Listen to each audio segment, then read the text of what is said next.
faire ça. Et moi, je vais mettre ici. Est-ce que je peux le faire? Tac. Ouais, voilà. A priori, ça enregistre. Moi de mon côté aussi. On vérifie. Hop. Écoute, de toute façon, on a... Ah, attends, bouge pas. Tac, c'est parti. Comme Alt. Tac. Capturer la sélection. On va être l'enregistrement de l'écran. Et puis, on va se la refaire. Hop. Je vais le mettre là. Tac. Capturer l'écran complet. Parfait. Eh ben, écoute, on peut démarrer dès que tu es prêt. Moi je suis prêt. Bonjour à tous. Salut Pierre. Pour le coup, tu es à Valence. Tu es maestrice avec mes étudiants en M1 Marketing Com. Et puis, comme on a pu en discuter, l'idée c'était d'en savoir un petit peu plus sur ton événement Wake Up Day. Et donc, je vais laisser mes étudiants te poser quelques questions, histoire d'échanger et de discuter sur cette super journée du 21 mai. Avec grand plaisir. Bienvenue dans cette session vidéo, dans cet échange. Et puis avec grand plaisir pour échanger avec vous et répondre à toutes vos questions. Bon, super. On commence par la première question. Bonjour Pierre. Bonjour. Je me présente, je m'appelle Céline, donc en master marketing communication.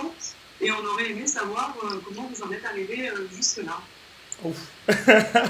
La version synthétique alors. Moi, je suis tombé dedans quand j'étais petit. J'ai fait mes premières lignes de code à 13 ans en me posant la question de comment ça fonctionnait derrière un site internet. J'ai eu l'occasion de vendre mon premier site internet à 16 ans. J'étais assez curieux de voir comment ça fonctionnait et je suis issu d'une famille d'entrepreneurs. J'ai un père prof et une mère commerçante. Donc je pense que j'ai récupéré le meilleur des deux d'un point de vue business et le côté pédagogie et le côté entreprendre, avoir le culot de faire des choses, d'essayer, de se planter. Et à 17 ans, j'ai un ami de la famille qui est venu me voir, qui a 10 ans de plus que moi, et qui m'a dit « Pierre, j'ai une idée de projet, sauf que moi je ne sais pas développer, et est-ce que tu veux qu'on le développe ensemble ?» Donc j'ai monté ma première boîte à 17 ans en parallèle de mes études. Et en fait, ça fait aujourd'hui 14 ans que j'aide des entreprises à structurer leur business, à gérer leur croissance, à gérer leurs équipes, à recruter ou à gérer leur système d'information. Et moi, il y a deux choses qui m'amusent aujourd'hui dans mon monde professionnel. La première chose, c'est l'humain, parce que je pense que l'humain, c'est ce qui se fait à la fois de meilleur et à la fois de pire, de plus extraordinaire et de plus compliqué à gérer. Et moi, je l'ai vu, vous prenez 3 équipes différentes, vous leur donnez les mêmes consignes, vous êtes la même personne, et bien vous aurez 3 réactions différentes et 3 manières de faire différentes. Pas qu'il y en a une qui est bien et que les 2 autres sont mauvaises, c'est juste que elles sont différentes parce que c'est des humains et que j'en suis un aussi, donc c'est ça qui est génial. Une machine, si on lui parle correctement, elle peut faire 10 millions de fois la même chose. Un humain, même en lui demandant 10 millions de fois la même chose, on n'aura pas 10 millions de fois le même résultat. Donc ça, c'est la première chose qui m'éclate. Et la deuxième, c'est industrialiser des processus. Et c'est vraiment lié avec la première, puisque moi, ce que j'aime, c'est prendre un processus qui est fait par des humains, de l'industrialiser à l'aide de la machine, donc de permettre de le fiabiliser, de le faire des milliers de fois ou des millions de fois, et de libérer du temps pour l'humain. Alors d'un point de vue gestion d'entreprise, on libère du temps pour l'humain pour être plus efficace, pour faire plus avec la même équipe, mais moi je crois aussi à libérer du temps pour avoir du temps personnel, pour faire d'autres choses, pour avoir des passions, des projets, parce que je pense que on ne vit pas pour travailler, on travaille pour vivre, et que je pense que ça a du sens. Voilà. Donc aujourd'hui, comment on en est arrivé là pour répondre à la question de départ de ce parcours et de ce qui se passe, c'est moi ça fait une dizaine d'années que j'organise des événements, de l'événement networking à un apéro où on est 20, à des très gros événements comme Blend One Mix que j'ai organisé en 2017 et dont on a eu 2000 personnes par jour pendant 2 jours. Alors quand je dis j'ai organisé, j'en ai eu la responsabilité. On est 65 organisateurs derrière, donc il y a une jolie équipe. Maintenant, il fallait une tête qui dépasse, il fallait quelqu'un qui puisse prendre les grandes directions et puis accompagner et l'équipe et puis répondre aux questions des sponsors, des participants, etc. Donc j'ai fait partie de cette jolie équipe et j'en ai eu la responsabilité. Donc du petit au gros événement. Et petite confession, moi ça fait 10 ans que je vais dans des événements où il y a des conférences et où en fait je ne vais pas voir les confs. Je reste dans les couloirs, je rencontre du monde, je fais du réseau parce que j'aime ça et en même temps parce que j'ai été déçu par beaucoup de conférences. En fait, on a beaucoup de gens aujourd'hui qui sont là pour vendre leur truc. Qui sont là en disant, bah, regardez, je vais vous expliquer un truc génial, et puis derrière, en fait, c'est venez acheter chez moi. Et moi, ça me dérange. Donc il y a un moment où, bien sûr que il faut être réaliste, hein, je suis entrepreneur, et il y a un moment, si on ne fait pas de business, la boîte elle coule, hein, faut être pragmatique. Par contre, je pense qu'il y a une manière de faire les choses, et Wake Up Day, ce qu'on s'est dit avec Jean-Louis et Patrick, on organise, c'est les conférences qu'on a envie de voir sur scène, c'est des confs de haut niveau, de qualité, de retour d'expérience. Et on s'est dit, mais qui est-ce qu'on peut faire venir sur scène que nous, on a envie de voir, qui apporterait de la valeur? Et le premier coup de téléphone que j'ai passé, j'ai décroché le téléphone et j'ai appelé Yann Amiri, community manager de Decathlon, et je lui ai dit, Yann, on fait venir 150 personnes à Lyon, et on aimerait que tu viennes nous raconter l'envers du décor de Decathlon, du community management de Decathlon, parce que c'est comme une marque nationale, internationale, qui est connue et reconnue. Et en même temps, bah c'est pas qu'on t'a jamais entendu parler, mais on t'a très peu entendu. Et moi, j'aimerais que tu puisses venir nous raconter l'envers du décor. Et Yann, bah en fait, je l'ai appelé au culot. En gros, j'ai envoyé un tweet. Je lui ai dit, est-ce qu'on peut discuter? On a échangé en message privé. J'ai eu son numéro de téléphone. Je l'ai appelé, puis on a papoté, et c'est tout. C'est-à-dire que je lui ai présenté le concept, et sur la base de ma bonne foi, de l'envie de le faire, il est venu. Et donc, chacune des conférences a été sélectionnée comme ça, dans le choix d'avoir de la qualité, et dans le choix d'avoir des choses où on a envie de les voir sur scène, et d'avoir un retour d'expérience. Donc, comment on en est arrivé là? On en est arrivé là par une frustration que dans l'écosystème, en France, en Europe, il y a beaucoup de conférences où on s'ennuyait, où malheureusement, il y avait beaucoup de gens qui étaient là pour vendre... Je ne sais pas si ça répond à la question, j'espère. Super, on va même au-delà de nos attentes, c'est nickel. On a une deuxième question, mais en même temps, tu as déjà donné pas mal d'éléments, donc on va voir comment on te challenge sur cette deuxième question. Je suis prêt. Alors du coup, c'est moi qui vais vous la poser la deuxième question. Moi, c'est Valentine, et la question, c'est pourquoi le Wake Up Day est un événement incontournable? Pourquoi le Wake Up Day est un événement incontournable? C'est quand même difficile de demander aux co-créateurs d'un événement de te dire pourquoi c'est génial. Ça fait un petit peu je vends ma sauce et venez, ça va être génial. Pourquoi ça... Justement, en fait, tu viens de nous dire que c'est un événement dans lequel on n'a rien à vendre, et là, on t'offre la possibilité de vendre ton événement. Pourquoi c'est incontournable? Parce que le défi qu'on s'est mis, c'est de mettre une claque à nos participants. Nous, ce qu'on veut, c'est les sortir de leur quotidien. Ce qu'on veut, c'est leur ouvrir l'esprit. Et nos participants sont globalement des responsables marketing, des décideurs, mais on a aussi des indépendants, on a des dirigeants, des dirigeantes. Et ce qu'on veut, c'est leur dire, on vous propose une journée pour sortir de l'eau, pour sortir la tête de l'eau et pour pouvoir avoir la possibilité d'appliquer l'année qui arrive. Et l'idée, c'est de dire, si tu n'es pas venu le 21 mai à Wake Up Day, on veut que les gens qui ne soient pas venus soient dégoûtés de ne pas être venus quand ils entendront les retours. C'est le but. Et donc pour ça, on a choisi une journée de conférence qui est suffisamment synthétique pour ne pas en faire trop. On a choisi 8 conférences qui sont de top niveau. On a choisi des personnes qu'on a rarement entendu parler sur scène, et donc ce n'est pas des redites 15 fois. Et on a choisi que des annonceurs qui viennent nous faire des retours d'expérience très précis sur... de manière large, la thématique, c'est comment générer du business sur Internet. Maintenant, comment générer du business sur Internet, c'est aussi bien d'un point de vue e-commerce que d'un point de vue B2B sur de la génération de leads, que d'un point de vue de la relation client. Quand April International vient de nous expliquer pourquoi ils ont mis en place une application mobile pour gérer la relation client, bah moi je trouve que le sujet il est canon, parce que je ne connais pas beaucoup de marques qui mettent en place, qui ne sont pas des marques des pure players. April International, c'est une boîte d'assurance, et qui gère ses expatriés, sa relation client avec ses expatriés, avec une application mobile. Ben moi, j'aimerais bien comprendre pourquoi un groupe de cette taille-là investit du temps, de l'argent, de l'énergie pour développer une application pour gérer sa relation client. Et donc, pourquoi venir à Wake Up Day? Pour s'ouvrir l'esprit. Pourquoi c'est l'événement incontournable? Parce que c'est une journée, c'est un point central. Alors, les Parisiens me diront que Paris est le centre du monde. Moi, je pense que le 21 mai, le centre de l'Europe et de ce qu'on fait au niveau du business, c'est à Lyon pour la journée. Voilà, on va se l'attribuer cette année avec grand plaisir. Et donc, l'idée, c'est de dire que Wake Up Day est un incontournable parce que les confs sont de qualité, parce que le lieu dans lequel on est accueilli, c'est quand même un lieu qui est classé au patrimoine, et on va bien manger le midi. Ça, c'est sûr. Et on va faire du networking. Il faut voir que nos participants vont venir pour 2 choses, pour apprendre de nouvelles choses via les conférences et pour se rencontrer. Il y a aussi une réalité. C'est pour ça qu'on a une pause le midi qui est assez longue. C'est pour ça qu'on a une pause le matin, une pause l'après-midi, qu'on a du networking le soir. Ils viennent pour rencontrer les conférenciers, ils viennent pour se rencontrer.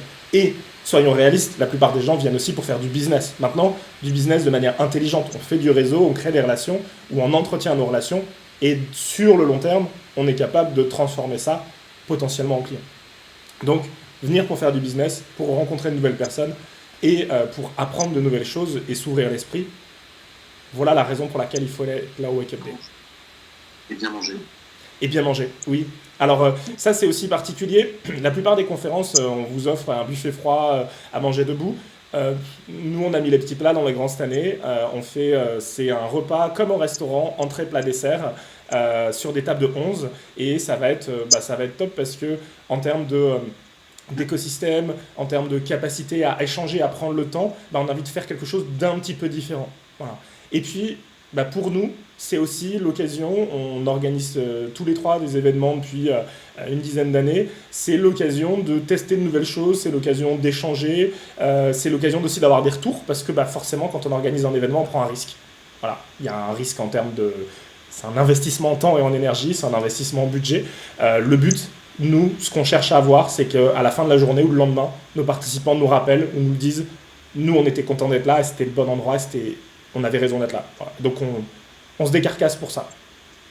Et puis en même temps, citer de la gastronomie, vous êtes un peu obligé, quoi. Il y a un moment, quand les autres mettent la barre haut, on est obligé d'être à ce niveau-là, et donc... On peut suivre. Une troisième question. Bonjour, moi c'est Julia, et c'est qu'on aimerait savoir quelle est la recette secrète de votre succès. En tous les cas, la question, si je la complète un petit peu, c'est en fait, tu as face à toi des étudiants qui sont en plus en alternance, qui sont en train de mettre en place des systèmes, des plans, et en fait, l'idée, c'est d'avoir ta recette secrète pour faire en sorte d'avoir un plan de communication hyper efficace et qui puisse dupliquer pour faire l'année prochaine, par exemple, le prochain événement décentralisé qu'on aura à Valence, où on pourra là aussi bien manger. Ah, on va lancer une licence de Wake Up Day à Valence, ça pourrait se faire. Concrètement, il faut être réaliste, lancer une marque la première année, c'est compliqué, c'est énormément d'énergie. Il n'y a personne qui nous attend, et les retours qu'on a, c'est en fait, vous êtes qui, c'est quoi? Alors vous êtes qui? Les gens qui nous connaissent déjà ne nous posent pas la question, mais il y a des gens qui ne nous connaissent pas. Et puis le c'est quoi? Dire en gros, mais d'où ça sort? Pourquoi vous nous sortez ça? En plus, ce nom-là, alors il faut savoir qu'on a fait un brainstorming. On est incapable aujourd'hui de vous dire qui est-ce qui a trouvé le nom dans nous trois. On a fait un brainstorming assez long parce qu'on a regardé un peu tous les noms d'événements, on s'est posé la question, on voulait quelque chose qui marque, mais en même temps, on voulait pas faire un copier-coller d'un truc existant ailleurs parce que déjà, c'est pas dans notre éthique et dans notre état d'esprit, et puis on voulait faire les choses de manière propre. Donc, déjà, un nom qui est marquant, et c'est vrai que nous on a pas mal de gens qui nous en parlent, le Wake Up Day, et on a fait même le choix de dire c'est Wake Up et espace Day, de pouvoir le séparer. On pourrait même dire Wake Up Day Lyon, le jour où on pourrait imaginer d'autres villes, si on fait Valence, on pourrait faire Wake Up Day Valence avec grand plaisir. Donc déjà voilà, un nom qui marque, un nom de domaine qui est bien. Il y a eu et il y a toujours un grand travail en référencement naturel, donc il y a pas mal de partenariats en cours pour générer des liens entrants, pour créer du contenu. Pareil, on s'est posé la question de est-ce qu'on lance un blog ou pas. Puis on s'est regardé, on s'est dit est-ce qu'on va l'alimenter? La réponse c'est non. Et de manière réaliste, la première année, on a monté un site vitrine sur lequel on présente les conférenciers, on présente les sponsors, on présente le concept, le lieu, mais on ne fait pas de blog parce que le temps n'est pas suffisant pour ça. Et on sait qu'aujourd'hui, il aurait fallu écrire beaucoup d'articles pendant l'année qui arrive, et comme on a s'est donné 4 mois pour organiser l'événement, c'est pas suffisant. Donc le blog, on l'a mis de côté cette année. Et puis après, si il faut vous donner un secret, la recette secrète, c'est le temps d'aller chercher chacune des personnes une par une. Chacun de nos participants, on est allé la contacter personnellement. Alors c'est assez intéressant parce que si je vous prends le cas d'une de mes cibles qui sont les dirigeantes d'agences à Lyon, en Rhône-Alpes et ailleurs, eh bien quand on va les chercher, j'ai certains dirigeantes où la réaction c'est je regarde, 24 heures plus tard ils ont pris 3 billets. Et l'autre réaction de mais non mais je comprends pas pourquoi je viendrai, j'ai pas le temps ou je suis pas là. Alors le je suis pas là, je comprends, mais le je comprends pas pourquoi je viendrai, ça ouvre la discussion de ok mais aide-moi à comprendre. Encore une fois, le but c'est pas d'être un marchand de tapis et de dire viens, non, c'est de dire ok si tu viens pas, pourquoi? Apprends-moi, aide-moi à grandir. Et c'est pour moi hyper important d'avoir l'humilité de se dire que en fait on lance un truc, que ça peut plaire à plein de gens, et qu'il y a d'autres personnes à qui ça va pas forcément plaire ou ça va pas forcément toucher. Par exemple, on a certaines personnes qu'on leur dit, on fait venir Yann Amiri de Decathlon, tout de suite ça tilt, ils prennent leur agenda, ils annulent tout ce qu'ils avaient la journée, ils viennent. Génial, c'est limite un peu trop en réaction. Et de l'autre côté, il y a des gens qui me disent ouais, non, ouais, c'est une conf quoi. Et donc, il faut faire avec tout ça et c'est une réalité. Et la première année, quand on pose une marque, et c'est ce que je dis moi avec les personnes avec lesquelles j'accompagne, des dirigeants et des dirigeantes, je leur dis faites certaines choses vous-même et surtout votre contact client. Il faut être réaliste, hein, nos places sont payantes. Et donc, aujourd'hui, nos participants sont nos clients. Et donc, on va chercher nos clients un par un. Et je peux vous dire qu'aller chercher 200 clients, eh bien, ça prend du temps. Et donc, un par un, il y a plusieurs manières. On les appelle. Il y en a un certain nombre. On a envoyé un SMS personnalisé de gens qu'on connaissait en disant tiens, j'organise, je viens. Et alors après, il faut être réaliste. On a certaines personnes qui viennent parce que c'est nous qui organisons. C'est-à-dire que moi, j'ai des gens aujourd'hui qui me disent Pierre, je ne sais pas si ce sera bien. Maintenant, tu m'as dit que ce serait bien. Je viens pour toi. Je peux vous dire que vous prenez une sacrée pression. Parce que derrière, on a envie que ce soit juste parfait. Alors, la perfection n'existe pas, mais le plus proche possible de la perfection. Donc, un site internet, la capacité à communiquer dessus, du référencement naturel. On a fait un peu d'achat de trafic, mais aujourd'hui, ça n'a pas rapporté de vente de place. On a testé plein de choses, du LinkedIn, du Facebook, du AdWords. Mais aujourd'hui, on a généré du trafic sur le site, mais pas de vente. Aujourd'hui, pas qui est directement lié à ça. On a tous nos réseaux perso, et puis après, on a pas mal de communautés amies avec lesquelles on a échangé. Alors quand je dis pas mal, c'est une dizaine de communautés amies avec lesquelles on a échangé, qui ont communiqué directement avec leur communauté en disant on y sera, venez. Voilà. Et puis après, moi je sais que par exemple, j'ai invité quelques-uns de mes clients à qui j'ai payé la place avec mon entreprise. Donc c'est vraiment deux choses séparées. Il y a mon activité professionnelle et il y a le Wake Up Day. Et donc mon entreprise a décidé d'acheter quelques places pour offrir à quelques clients, ce qui nous permet aussi de marquer le coup. C'est hyper important quand on entreprend d'être aussi capable de remercier des clients, des apporteurs d'affaires et de leur dire mais moi ça me ferait plaisir de te voir. Alors il faut savoir qu'en plus, en les faisant venir une journée dans le même endroit, ça permet de continuer à créer la relation, à la renforcer. Voilà. Donc tout ça a fait que on arrive à remplir et qu'on arrive à avoir suffisamment de participants pour faire les choses bien. Voilà. Et puis après, toujours avoir une part de risque, parce qu'il faut voir que aujourd'hui, quel que soit le nombre de participants, globalement, le coût du lieu est le même. Ce qui va changer à la marge, c'est un peu le prix des repas, mais pas beaucoup. Et puis après, les conférenciers, on les fait venir, on les défraye et on les loge, donc c'est un coût. Tout ça, en fait, qu'on soit 50, 100, 150 ou 200, eh bien, de toute façon, les coûts sont fixes. Et donc, un événement, c'est toujours la difficulté, spécialement la première année, c'est que la majorité des coûts sont des coûts fixes. Est-ce que j'ai répondu à la question ? Ouais, super. Moi, ce que je retiens en tous les cas, c'est la tribu. C'est vraiment l'idée de la communauté qui, en fait, est vraiment le cœur de cet événement. Et effectivement, il faut aussi savoir, et peut-être redonner le contexte, c'est que vous êtes présent avec tes partenaires, en tout cas tes co-créateurs, vous êtes présent sur la scène depuis un petit moment. Ce qui fait qu'effectivement, tu bénéficies et de notoriété, et de réseau, etc. Donc, il y a un peu de boulot. Quand on démarre dans le milieu et qu'on veut pouvoir se lancer ou créer un événement comme celui-là. Moi, si vous voulez un conseil pour vous qui vous lancez dans la vie active, et quand j'ai entendu la question de la réussite, pour moi, c'est comment on réussit sa vie professionnelle, et c'est à ça que j'avais envie de répondre en fait tout à l'heure, donc je vais quand même le faire. Mon conseil pour vous, c'est faites quelque chose que vous aimez dans la vie et vous n'aurez pas l'impression de travailler un seul jour de votre vie. Alors, soyons réalistes en étant positifs sur ce message. Oui, il y aura des jours où vous n'aurez pas envie de vous lever. Oui, il y aura des jours où vous ferez des trucs, ce sera chiant, on est d'accord. Maintenant, la question, c'est toujours une question de ratio. C'est est-ce que 80% de votre temps, vous faites quelque chose qui vous éclate et qui a du sens, et que 20% de votre temps, c'est plus compliqué, ou est-ce que c'est l'inverse ? Et si c'est l'inverse, je vous dis, mais changez, faites un virage, même si le virage, il est peut-être douloureux, il est compliqué, et plus vous êtes jeune et moins vous avez de contraintes dans la vie. Quand on parle de contraintes dans la vie, on parle d'un crédit, on parle d'enfants, on parle de projets de vie à long terme. Eh bien, dès que vous avez ça, en fait, c'est toujours le mauvais moment. Donc en fait, le meilleur moment, c'était hier.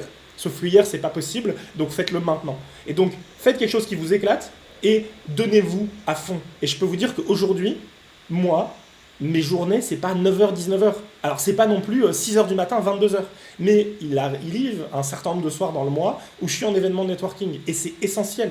Parce que si je rencontre pas du monde, si je rencontre pas mes futurs collègues, si je rencontre pas mes futurs clients, si je rencontre pas mes futurs partenaires, eh bien en fait, ils ne le seront jamais, ni collègues, ni clients, ni partenaires.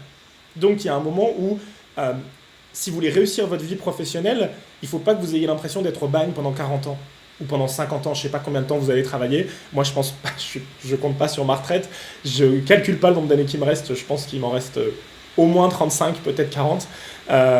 Mais voilà, la réalité, c'est amusez-vous, faites des choses qui ont du sens pour vous, et je pense que l'essentiel, c'est le sens. Et encore une fois, vous avez le droit d'essayer des choses, vous avez le droit de travailler pendant 2 ans, 3 ans dans un secteur, et au bout de 2 ans, 3 ans, de vous dire « Hey, j'ai envie de changer ». Alors, allons pas dans l'autre extrême et faire la girouette et changer tous les 6 mois, sinon, en fait, il y a un moment où vous ne saurez pas. C'est pas à la première difficulté, j'arrête et je lève les mains. Non, c'est je vais au bout de mon truc, voilà. Mais, et amusez-vous. Moi, aujourd'hui, les gens qui me demandent pourquoi j'organise Wake Up Day, la raison principale, s'il faut en garder une seule, parce que c'est fun. Parce que c'est cool, parce que ça a du sens, et parce que j'ai envie de le faire, et parce que nous trois, les co-organisateurs, on a envie de le faire. Parce que je peux vous assurer que si c'était pour l'argent, on ne le ferait pas. Parce que clairement, la première année, on pense être à peine à l'équilibre, ou on sera en déficit, et le but, c'est de tout faire pour être à l'équilibre, mais en tout cas, ce ne sera pas rentable, on ne se payera pas nos heures dessus, ça c'est sûr. Et puis ensuite, la raison principale, si ce n'est pas l'amour de faire quelque chose qui a du sens et qui change un peu aussi les règles du jeu dans l'écosystème, parce que le but c'est de mettre la barre le plus haut possible sur un certain nombre de sujets, bien ça sert à rien en fait, vous le ferez pas. Si, on va lancer l'idée, on va commencer à faire, puis à un moment on va dire ah ben non mais une difficulté j'arrête, sauf que des difficultés on en a tous les jours sur un projet comme ça. Parce que quand vous contactez du monde et qu'il y a une personne sur 10 qui vous répond et qu'il y a une personne sur 10 qui prend sa place, si je prends juste la partie vente de place, eh bien, ça prend de l'énergie et c'est pas évident. Maintenant, on sait pourquoi on est là. En tout cas, c'est cool. Tu viens de résumer en quelques minutes, quelques fractions de secondes, un message, un fil rouge de mes cours. Donc, merci. Eh ben, avec grand plaisir. On s'est pas concerté avant. Ouais, c'est vrai. On aurait peut-être dû. Une dernière question, justement. Tu parles de l'investissement sur cet événement, et on a une dernière question. Déjà, moi, c'est nous. Et donc, on voulait savoir quels sont les 3 thèmes dont on parlera au équipier dans 10 ans. Ah, la question. L'idée qu'il y a ici, c'est de...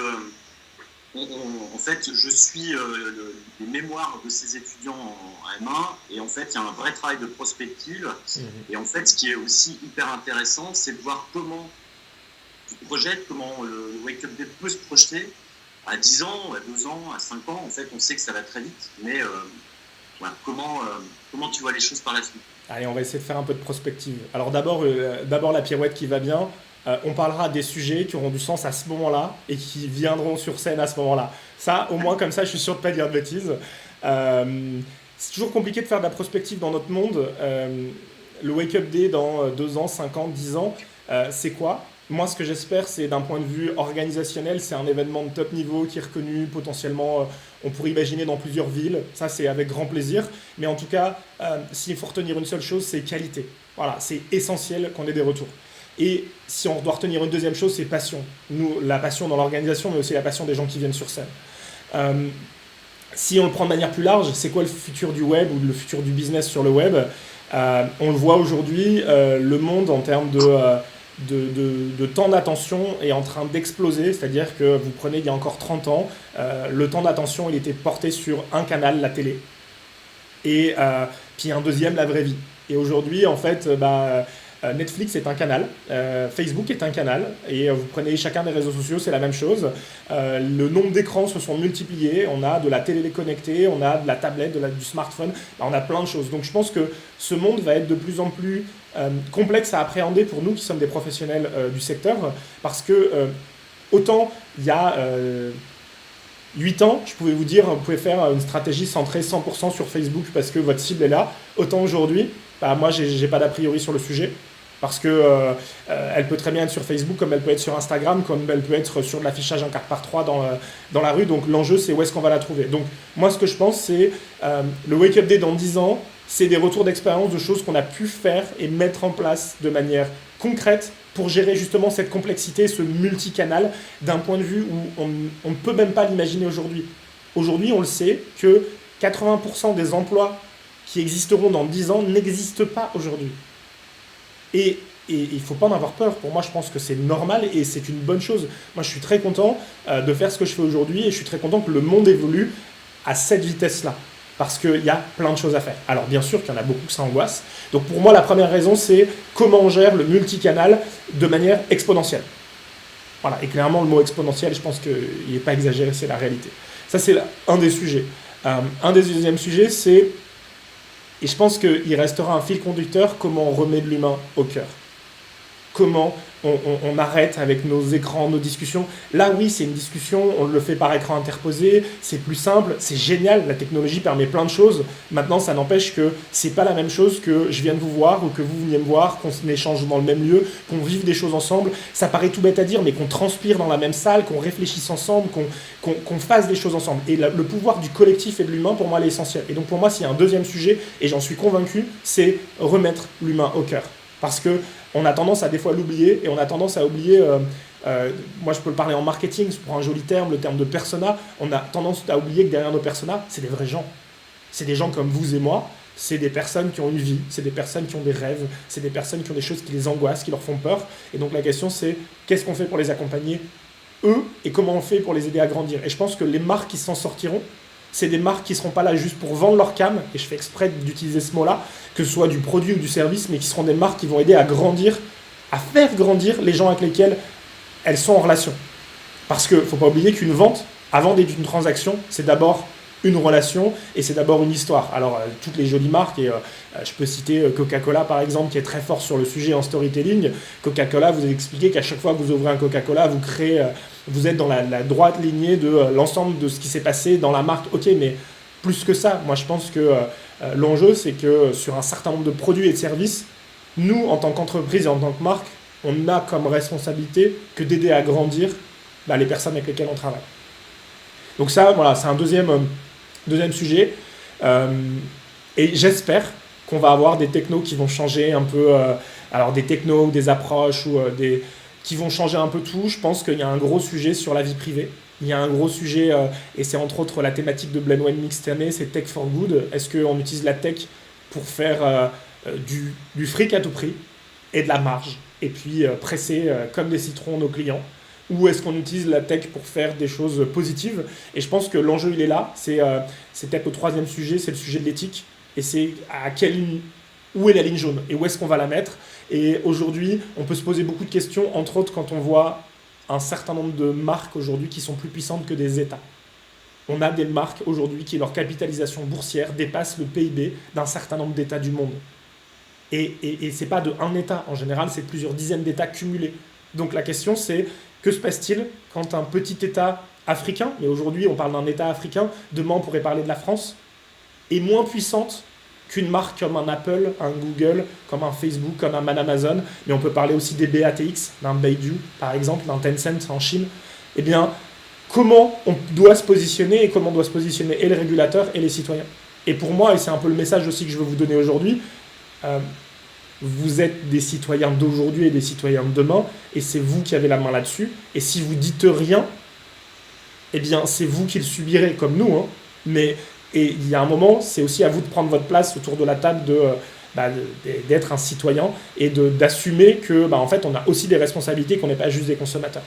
Donc voilà, si je reprends les thématiques, il y a un enjeu d'éthique, il y a un enjeu de remettre l'humain au centre, et pour moi, c'est toujours cette capacité à gérer des multicanaux et gérer une communication qui est de plus en plus partielle. Et pour moi, la réponse au multicanal, elle est aussi dans le deuxième élément qui est l'humain. Donc multicanal, éthique et humain. Super intéressant, et effectivement, pour le rebondir, il y a vraiment l'idée du monde qui est transactionnel vers le monde qui est plutôt relationnel. Et c'est exactement le message et ce que tu viens de confirmer. Donc on répète les choses, c'est parfait. En tous les cas, on en connaît un peu plus sur l'événement. Merci à toi pour ton temps. Merci. Je ne sais pas si tu voulais rajouter autre chose pour conclure, mais en même temps, on a un message rempli d'espoir, avec plein d'enthousiasme. Ça, j'aime. Chez Citron Bien, c'est exactement ce qu'on essaye de faire au quotidien avec nos clients. Et puis, que dire de plus? On se retrouve le 21 mai à Wake Up Day. On se retrouve le 21 mai. Ouais, super. Et ben écoute, merci. Merci à vous, à bientôt. Salut Pierre. Au revoir. Au revoir. Hop. Alors, je vais couper la vidéo de mon côté.